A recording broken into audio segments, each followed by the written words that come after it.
I ran a baker's field. I used to fly around quite a bit, you know. I took a lot of unnecessary chances on the highways. Just 1 week before he died, a famous actor looked at James Dean's new silver sports car and felt a chill. He told the young star to never get in it. He said, "If you do, you will be found dead in it by this time next week." That warning was a dark shadow over the final days of a life that was already filled with heartbreak. The tragedy didn't start on that lonely highway. It began years before, when a 9-year-old boy lost everything. The boy who lost everything. James Dean was born on February 8, 1931, in the small town of Marion, Indiana. His father, Winton, was a dental technician, and his mother was named Mildred Wilson. When Jimmy, as they called him, was just 5 years old, his family packed up and moved far away to Santa Monica, California, for his father's job. In California, little Jimmy was closer to his mother than anyone else in the world.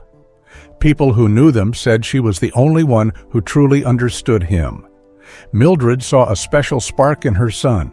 She encouraged his creative side, teaching him how to draw and read. She scraped together money for him to take violin lessons and learn how to tap dance. They had a game they called the wishing game. Jimmy would write a wish on a piece of paper and put it under his pillow. The next day, Mildred would try to make his dream come true. For a few short years, his life was happy and full of love. But in 1938, a shadow fell over their sunny California life. Mildred was suddenly hit with terrible stomach pains and started losing weight very quickly. The doctors found she had uterine cancer. She was only 29 years old when she passed away in a hospital on July 14, 1940. Jimmy was just 9 years old. His father tried to tell him that his mother was not going to come home again. Winton later remembered that Jimmy said nothing, he just looked at him. Even as a child, he did not talk about his hurts. The loss of his mother was just the beginning of the heartbreak.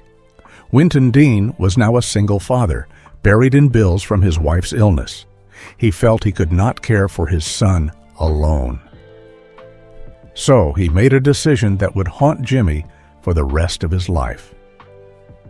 He decided to send his 9-year-old son back to Indiana to live with his aunt and uncle on their farm in Fairmount. Winton couldn't even afford to go to his own wife's funeral. So he put his young son on a train headed east. In one of the train's cargo cars was a coffin carrying the body of Jimmy's mother. The little boy rode for miles on the same train that carried his mother home to be buried. In just a few short weeks, he had lost his mother, his father, and his home. He was all alone. Years later, he would say, "My mother died on me when I was 9 years old.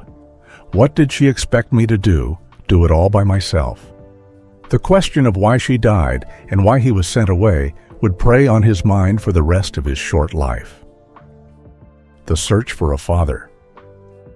Back in Indiana, Jimmy moved onto a farm with his Aunt Hortense and Uncle Marcus Winslow. They were kind and loving people who had always wanted a son. They gave Jimmy their own bedroom because he liked their furniture. He quickly adapted to farm life and loved the attention he got.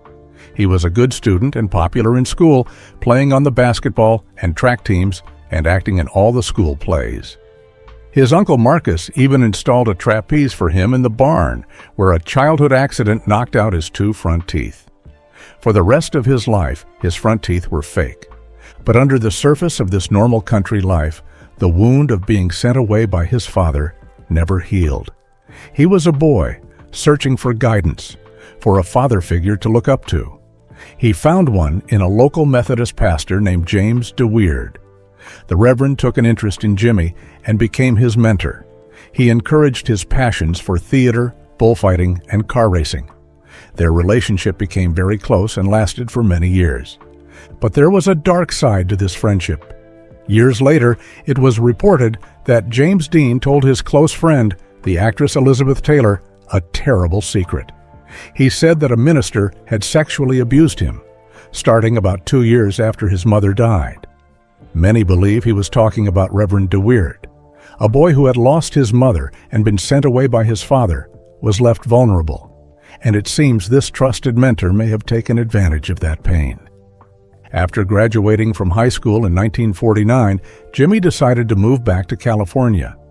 He wanted to be an actor, but he also wanted to reconnect with the father who had sent him away a decade earlier. He moved into a small apartment with Wynton and his new stepmother. But the years of separation had created a gap that they could not cross. His father was a quiet, cold man who found his own son hard to understand. The tension between them grew worse when they talked about Jimmy's future. Wynton thought acting was a waste of time. He pushed his son to study something practical, like law. To please his father, Jimmy enrolled in Santa Monica College to study pre-law. But his heart wasn't in it. He transferred to UCLA and, against his father's wishes, changed his major to drama. This was the final straw. His father was furious and the relationship between them broke completely. Jimmy packed his bags and moved out, choosing his dream over a father who would never approve of him. The search for his father's love had ended in failure, leaving him more alone than ever. With the door to his father's heart closed for good, James Dean poured all of his pain and loneliness into his acting. He moved to New York City in 1951, a broke and struggling actor. He worked odd jobs like being a parking lot attendant for CBS Studios, just to get by. He eventually found his way to the legendary Actors Studio, a school for a new kind of acting called The Method. He was one of the youngest people ever accepted into the school, which was home to stars like Marlon Brando.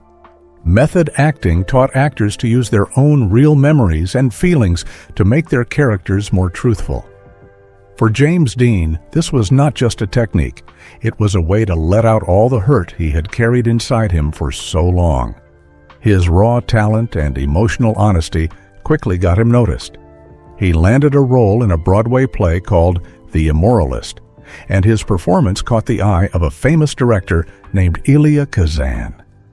Kazan was getting ready to direct a big movie called East of Eden, based on a novel by John Steinbeck.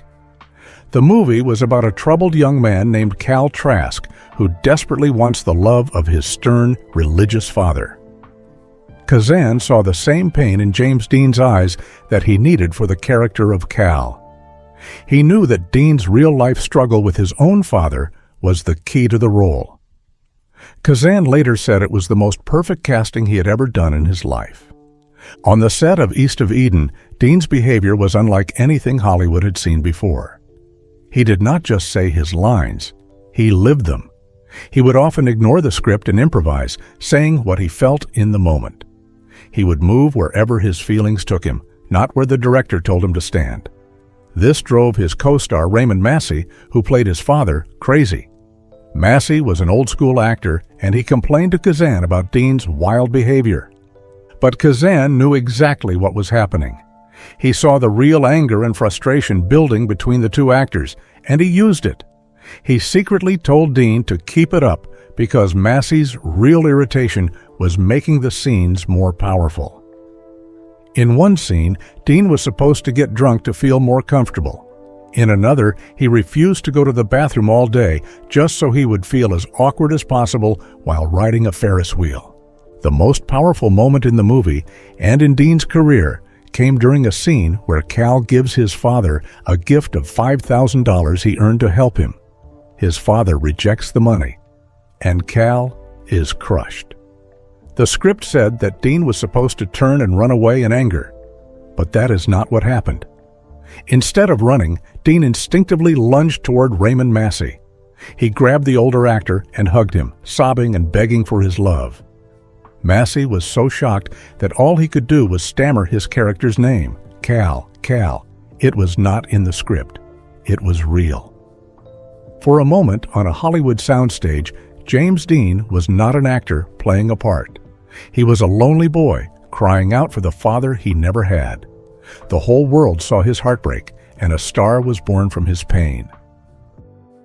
The love he couldn't keep. As his star began to rise in Hollywood, it seemed James Dean might finally find the happiness that had escaped him for so long. In 1954, while working at the Warner Brothers studio, he met a young Italian actress named Anna Maria Pierangeli, who went by Pier. She was filming a movie called The Silver Chalice on a nearby set. When they were introduced, the connection was instant and powerful. Their romance was a whirlwind. They were deeply in love, and friends said they were like Romeo and Juliet, completely inseparable. To escape the cameras that followed them everywhere, they would hide away in a small cottage on the California coast. There, they walked on the beach for hours, holding hands, feeling a complete understanding of each other without needing to speak. He gave her a nickname, Miss Pizza. Friends noticed a change in Jimmy. The wild, rebellious actor became gentler and more easygoing when he was with Pier. But just like in the story of Romeo and Juliet, their love was doomed. The biggest problem was Pier's mother, Enrichetta. She was very strict and controlling, and she did not approve of James Dean. He was not Catholic, which was very important to her family. She also hated his rebellious reputation, his fast cars, and his casual way of dressing in jeans and a t-shirt. She saw him as a bad influence who could hurt her daughter's career. Dean tried his best to win her over. He dressed in smart suits for family visits and even rented a tuxedo for one of Pier's movie premieres. But it was no use. Her mother forbade Pier from seeing him. They continued to meet in secret, but the pressure was too much. After 6 months together, Dean asked Pier to marry him, and she said yes. But when she told her mother, the answer was a firm no. Just 2 days after accepting his proposal, a heartbroken Pier told Jimmy that she could not marry him and was never allowed to see him again. Dean was devastated. His heartbreak turned to shock just a few weeks later when he heard the news that Pier was marrying another man, an Italian-American singer named Vic Damone, who was Catholic. On the day of her wedding, a story spread that a lonely figure was watching the church from across the street. It was said to be James Dean sitting on his motorcycle, needing to see with his own eyes that he had truly lost her. Some even said he revved his engine loudly during the ceremony, though he later denied doing anything so dumb. The love he had found was gone, taken from him just as his mother had been. Pier Angeli would go on to have 2 unhappy marriages and a life filled with sadness. Years later, she would say that James Dean was the only man she ever truly loved. Just before her own tragic death from a drug overdose, she wrote a letter to a friend. She said, "My love died at the wheel of a Porsche. It has been 17 years that I have been lonely, desperately lonely. I want to find peace and be free and finally be with my father and Jimmy again." After losing the love of his life, James Dean threw himself into the 2 things he had left, his career and his other great passion, speed. He had always loved the thrill of motor racing. It was an escape from his troubled mind. He once said, "Racing is the only time I feel whole." He started competing in amateur races in his Porsche 356 Speedster and was surprisingly good at it, winning his very first race. His acting career was exploding. After East of Eden, he starred in Rebel Without a Cause, the film that would make him a symbol of teenage angst for generations. Then he was cast in the epic Texas drama, Giant, alongside Elizabeth Taylor and Rock Hudson. But the movie studio, Warner Brothers, was worried about their new star. They saw his love for racing as a dangerous risk and barred him from competing during the entire production of Giant. Dean felt trapped. He finished his work on the film, but he was restless. The moment the studio ban was lifted, he went straight to a car dealership. He traded in his trusty Speedster for something newer, faster, and much more dangerous, a 1955 Porsche 550 Spyder. It was a purebred race car, incredibly lightweight and built for speed, but with almost no protection for the driver. He gave the car a nickname, Little Bastard. The name was a defiant message. Some say it was a reference to what the head of the movie studio, Jack Warner, had once called him after an argument. By putting the name on his car, Dean was showing the world he would not be controlled. But from the moment he bought it, the car seemed to carry a dark energy. His friends and co-stars were worried. The other young actors in Rebel Without a Cause all said they expected him to get into a serious accident before the year was over. Dean himself seemed to know his time was short. He often joked that he would never make it to age 30. He was a fan of a line from an old movie, Live Fast, Die Young, and Have a Good-Looking Corpse. The most chilling warning came just 7 days before his death. On September 23, 1955, Dean ran into the famous British actor Alec Guinness outside a restaurant in Los Angeles. Dean was excited to show off his new Porsche. Guinness took one look at the sleek silver car and felt a sudden, terrible feeling. He later wrote in his diary that the car looked sinister to him. He told Dean, "Please never get in it. If you get in that car, you will be found dead in it by this time next week." Dean just laughed it off. In a strange twist of fate, Dean had recently filmed a public service announcement about driving safety. At the end of the short film, he looked into the camera and said, "Take it easy driving. The life you might save might be mine." He was not acting. He was predicting his own future. The Final Mile. On the morning of September 30th, 1955, James Dean was excited. He was finally free to race again and was heading to a sports car event in Salinas, California. He and his mechanic, a German man named Rolf Wutherick, were at Competition Motors in Hollywood, getting the little bastard ready for the road. The original plan was to tow the Porsche on a trailer, but the car was so new it did not have enough miles on it to qualify for the race. Wutherick suggested that Dean should drive it to Salinas to break in the engine. It was a decision that sealed his fate. Around 1:15 in the afternoon, after grabbing coffee and donuts, Dean climbed into the driver's seat of the tiny silver car with Wutherick beside him. Two of his friends, stuntman Bill Hickman and photographer Sanford Roth, followed behind in a Ford station wagon, towing an empty trailer. Their journey began like any other road trip. At 2 p.m., they stopped for gas in Sherman Oaks. They headed north, the small Porsche speeding along the highway. At 3:30 p.m. south of Bakersfield, a California Highway Patrol officer pulled Dean over for driving 65 miles per hour in a 55 zone. Hickman, in the station wagon, also got a ticket for going too fast while towing a trailer. After getting the tickets, they continued on. At about 5:15 p.m., they made one last stop at a remote roadside general store called Blackwell's Corner. Dean bought an apple and a bottle of Coke. He chatted with other racers who were also on their way to Salinas and made plans to meet them for dinner later in Paso Robles. He never made it. He got back in the little bastard and sped off down U.S. Route 466, leaving the station wagon far behind. The sun was beginning to set, casting a long glare across the flat, empty landscape. At approximately 5:45 p.m., as Dean's Porsche approached the junction of Route 41, a 1950 Ford Tudor was coming from the other direction. The driver was a 23-year-old college student named Donald Turnipseed. Turnipseed began to make a left turn, crossing directly into the path of the low-slung, fast-moving Porsche. In the twilight, he may not have seen the small silver car coming toward him until it was too late. Some say Dean's last words were, "That guy's got to stop. He'll see us." He tried to swerve, but there was no time. The two cars collided almost head-on. The impact was horrific. The lightweight Porsche was destroyed, flipping through the air and landing in a crumpled heap in a gully by the side of the road. Wutherick was thrown from the car, badly injured but alive.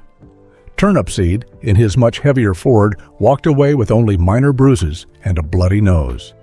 James Dean was trapped inside the wreckage, his body broken. A passing nurse stopped and detected a weak pulse in his neck, but he was already gone. By the time the ambulance reached the hospital in Paso Robles at 6:20 p.m., he was pronounced dead on arrival. The official cause of death was a broken neck, along with massive internal and external injuries. He was just 24 years old. A curse that lived on. James Dean was gone, but the tragedy was far from over. The mangled wreck of the little bastard was declared a total loss by the insurance company. But its story was just beginning. It seemed the dark energy that Alec Guinness had sensed was still attached to the twisted metal, and it would bring misfortune and death to anyone who came near it. A Southern California doctor and amateur racer named William Eshrick bought the wreckage from a salvage yard. He took the powerful engine and put it in his own Lotus race car. He then loaned the transmission and suspension parts to another doctor and racer, Troy McHenry. In October 1956, both men entered a race in Pomona.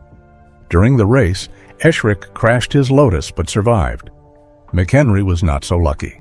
His car, fitted with parts from the Little Bastard, went out of control and slammed into the only tree on the racetrack, killing him instantly.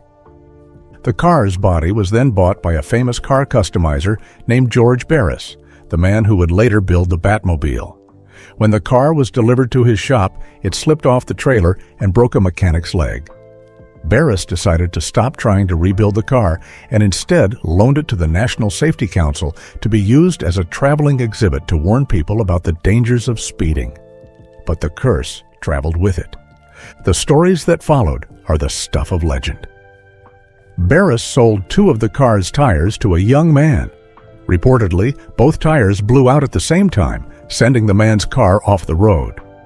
While on display at a high school in Sacramento, the car is said to have fallen from its stand, breaking a student's hip. In March 1959, the garage where the car was being stored mysteriously caught fire. The entire building burned to the ground, but the Little Bastard was found in the ashes with only melted tires and scorched paint. A truck driver named George Barkas was killed instantly when the wreckage fell on him while he was transporting it to another safety expo. The final chapter of the car's ghoulish history is its most mysterious. In 1960, the wreckage was being shipped in a sealed boxcar on a train from Miami back to Los Angeles. When the train arrived and the sealed car was opened, the Little Bastard was gone. It had vanished without a trace.